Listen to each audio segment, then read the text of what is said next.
Hello, Tony. Cookie channel subscriber ho. Hinga het sa nom chu. Hichi channel hi Cookie channel part 2 ti ding hi zengin. Cookie channel la chu email an het part no va chu hichi cookie channel chu anaki sun jom thei ta po in. Ahung boy ti la chu ka gin chat dana chu nini ni thumbo lut nin de ti chu keima kinep na a hi in a hin la nini ni thum sanga tamzo ahung lut ta in na ngi chaba chu try na ki bol jing in a hi ai le hi tai boina sang ta ahung ki to phat na chu hi chi ki khial lo le itiam khana ki bol wa lo wai le chun hung boy thei ding he ti a chu ana ki bol in bol thei chan ana ki bol hi reply thei chan ana ki bola google ho ko ma google te ko ma iza kai ana ki thu mai na application jat jong ana ki pe a hi ta in a hin la mi chi a hek te hin a try jing je wa chu tu ni chana hi release an bol thei nai lo hi in recover an bol thei nai lo hi in a hin la hi chi recover an bol ka wa hi Facebook cookie channel group ma ong chu ong ki sei ta in channel tha e bol deu ham ti ai lem phanan sawin aban le mi tam pin support and bol win personal ta call jong hong in ai lo ai le WhatsApp ho messenger ho ong eta chu na dei sa na ho nan phung win ai le ai le ai ti za chu ki pa omin aban le hi chi mabana chu to a hi channel tha se mu ten hi chi dung ju ya chu ana bol tau pi o hi te ijil naw chu hi ti chun ana bol tau tau hi ten akit teng le itiam khatna hani hlathum zo le recover hung ki bol thei ai le hi chwa chu move loot kit no te hi chi video ho zo siong chu chalai move loot no te ti a chu decision an ki la in hi chi a chu hi tu ni a hi chi announcement to bang a he na aban le phat ma salanga nin do ho zong chu i hin sei de wa hi in a hin la thil khat ka sei nom chu hi chi ba boina a hi cookie tek zong a ki call in na video call a ki hovin hoita ki hovin aman thu a sei ho long chu na ngai nom vai le chu vai hi ken hin vet sa ing katin hi chong chu na na vet theu ai chelai a hi ga veleu chun ama jong hin ana tu sa ai tai na ti chu to e hon gmail e ga hon teng ole on aphat changa ki manglo hi za chu hi cho chu ki to lo hi in aban le ki pil lo hi eima te se ho thu sei eima society sunga te se on na sei ma bangwin lam hang chon la lo chu apil po i ti wen na he cha a chu tu nia he chi email hack mo jong hi ke ma lam hang chot la to bang tai ma hi ta in hi chi ba ko nai chi thei ding hi ta in ka ki chi thei angai ta in aban le youtuber ho ke si kai point youtube sim na mi tampi mo ve ai wanga hi chi album ho sun ho adinga chu asona hi choi tambi elo hi in a hin la mi ta technical lang pang thil i sei tiang le iza kai hi screen hung ki mo sa email hong ki mo sa na ana khaji a hi na hi ja a chu hi cho dinga hi pil the anga ye ti chu a hi in aban le hi chi a boina pen hi email hi ana hack kha je wa chu youtube ma chu ka lut thelo ai na youtube ma chu ki lut thelo hi in ai wa nga adang i ma cha se lo hi hi chi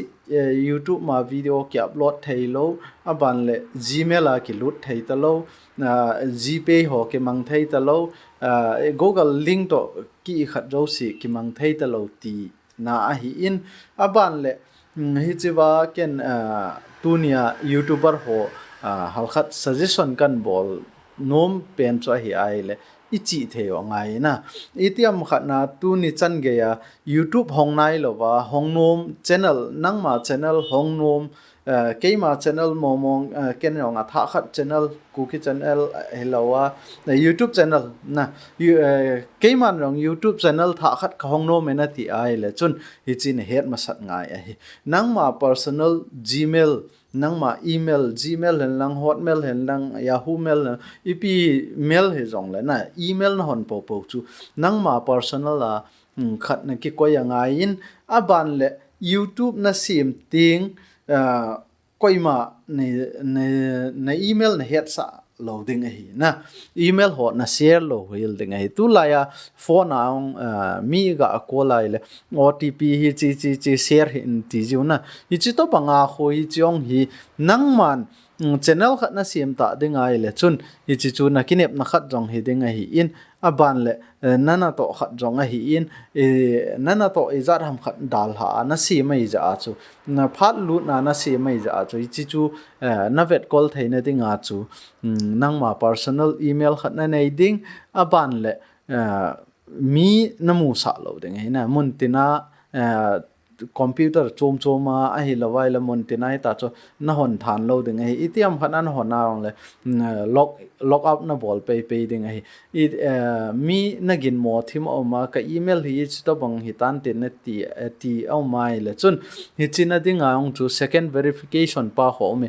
chapang ho na on ding hi na chapa ho second verification pa na on lawai le na gmail chu hung boy the hi in a hi lawai le na loi na pai nata santa khat jong chun na an chu boy the ai ji a chu mobile a ong tu la ya chu game ki chim jong e tam tawn e me ho sungai na chi game ki chip na ding ong khu ken ka dei sa khat chu a hi le iza kai hi chwa ho pe hi na ki chip na ding a chu chom khat mangin lang a hin la thil iza kai gmail en lang email yong le email na hon po chu nangin diary khat ne in lang hi chwa chu ki jil ha la chun nang dinga khonunga na phat theina hiding a hi ti chu tu ne a ken boina ka to ta ja chu ka to na chu resource ka bol to video tam pi ka vet ta chu ni thum sunga ka video vet do mo ki seyan lang le sim sian lo dim se cho ke chun e chi ong kaung boya chu ke si ka boy ham ka ti ai le ke sanga na boy ma sa dim se cho kol le vai hong dim se cha ma hon rong I chan ham khat ana try wa anung mu loi oma anung mu lo loi om ta cha na he je a chu e hon jong tu ni a hi nang ho henga kan sei nom pen cha hi ai le nang hon jong hi chi to banga hi thil khat na bol no vai le nang ma personal a cho ma ko in lang aban le na process na work na professional work ham ai lo vai le ta YouTube na sim na ho na game ki chep na ho a chomin ko in a khoti lo vai le tu la ya hi chi cookie tek ong chuna sai ta in hi chi ba hi pen drive for ai lo le charger ho na ting ge ya hi ne computer ai ga na le I system abona hack jeng the hi na hi ti a chu ikichi theo angai ti chu halkhat kain sei nom hintin aban le tu a hi channel tha ipibola kisim ham na PG pena hi chi channel tha ai kisim ham eti ai le subscriber hon nin do cho mi chinen CMP wo ho chinen CMP wo tia aban le cookie channel a chu give away ho yong ana ki sei ta in hi cho yong chu concentrate hong ki bola hong ki panga hi in aban le in thanop ta le hi chi boina hong ki to a hi na subscriber tampin jong nan savin kyung pango panpana pan kyung la go panpana to a hi chi so jing e ti bin hi je a chu nakizil no maung le hi chi channel hi anaki subscribe le chun a ban cha hi chi wa nin do nom ho jong chu nin ki do jing thei wa hi in a ban le in bol jom to jing ding wa hi chi wa hi I ma cha ki hi nam poimo a hi chilanga chu subscriber ho ppm mo cha tai na tai ai wanga hi chi hi Facebook a hung ki I khat kit ding a hi in hi chi Facebook a ko na hi chi video na mo ai le hi chi subscribe an ke bol kit le chun iza kai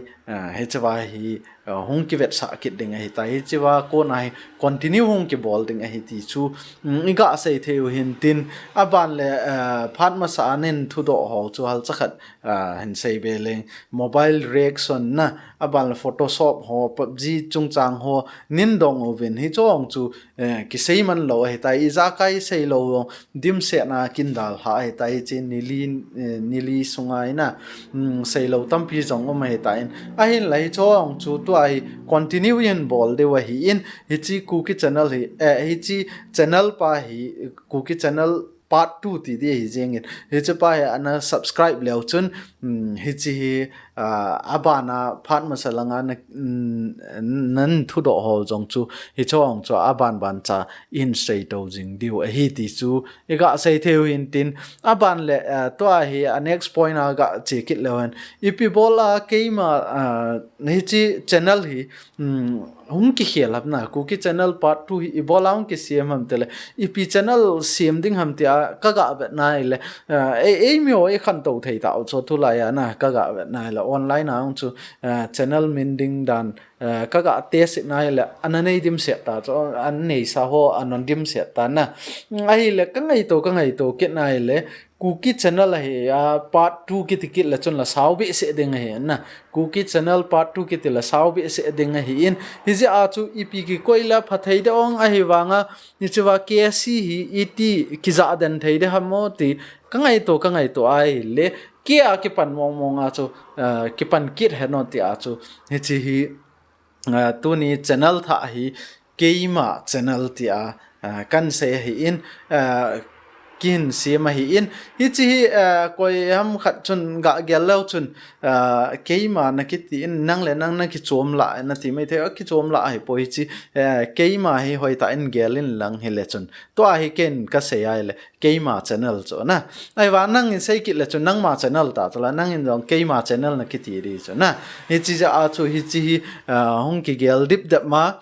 keima channel ti a hi hong ki sim a hi in aban le hi chi wa hi cookie channel part 2 channel chu hi cookie channel chu hi thau hi isei ban chu ban cha in sei deu ima cha ki khialam dang jong amlo ain hil ding jong ki bang na aban la subscriber ho chun hi chi hin subscribe ki leo chun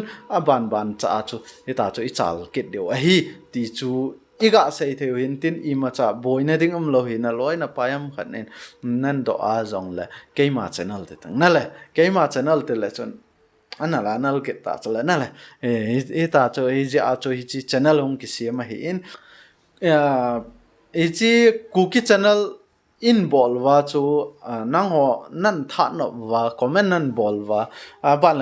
hoi ta thu nen do pha no wa chu kyung thano ma hi nang ho nong thau no men a he ai le hi chi chu a khan to na dinga chu epp na ki bolam tele computer ong a tha na ki chota na ma sanga chu ken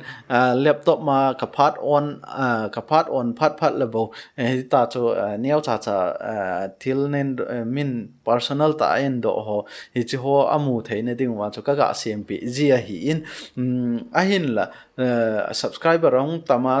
thu do ong tam phat na chu hi chi ka laptop ma ka bol ji ai le mangwa la hi na mangwa la hi chun akai zo ji lo hin software azat chom nen do phat wa chu hi chi computer na kai zo lo jong dim set ta chu i ti je a chu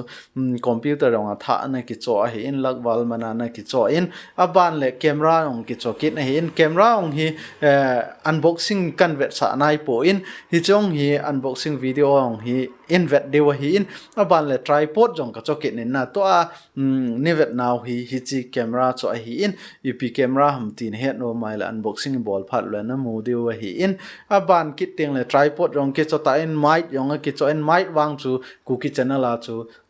anaki bol mani na anaki bol manin aban logo ho hi chi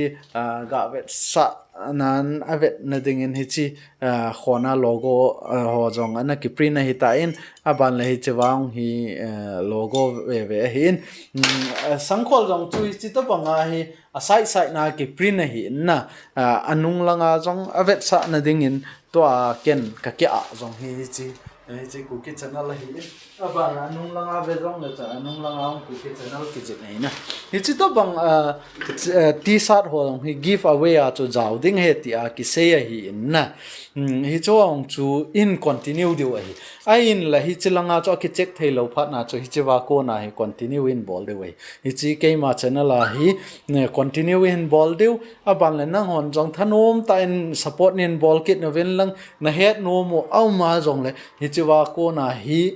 hi chi channel a ko nai nin ki do jing theu hi ti chu kain sei no min tin hi chi give away sei pe no chu iza kai packing a sa hi tai na hi chi chu ken alona ji ke de pon ke ni pi jong leu chun ken ka nei sa a hin la ken mi pi do denga ka tim sa iza kai packing ke bol hi ta ja a chu hi chi channel a hi panana la tha in lang hi che ba ko na condition chu ki bang ding a hi na a condition chu ki bang ding a hi in a hin la hi che vai panana la le chun nangin jong hi chi give away chu namu thei a hi ipp hi chi wa chu ki sei hi ta mi ti het lo vai le cookie channel chu na tha hol na a channel mang nai lo a hi na iza kai open na lai a hi in mo a main administration ti de ha administrator ti de ha chi a gmail pen chu a log ji wa chu google ten ki lu thelo mai me hi in hi chi video iza kai cookie channel a ki sim ho jong chum na lai a hi in hi chi wa chu na vele chun iza kai in het ding ai na ba na a chaina pe na a chaina lang ga sei lew han a chaina ding in ga sei lew han hi chi youtube sim no ma ai lo la online a thil na bol po wa mi mu dinga thil khat na bol lai le chun na personal thil share he na personal thil na share lo ding a hi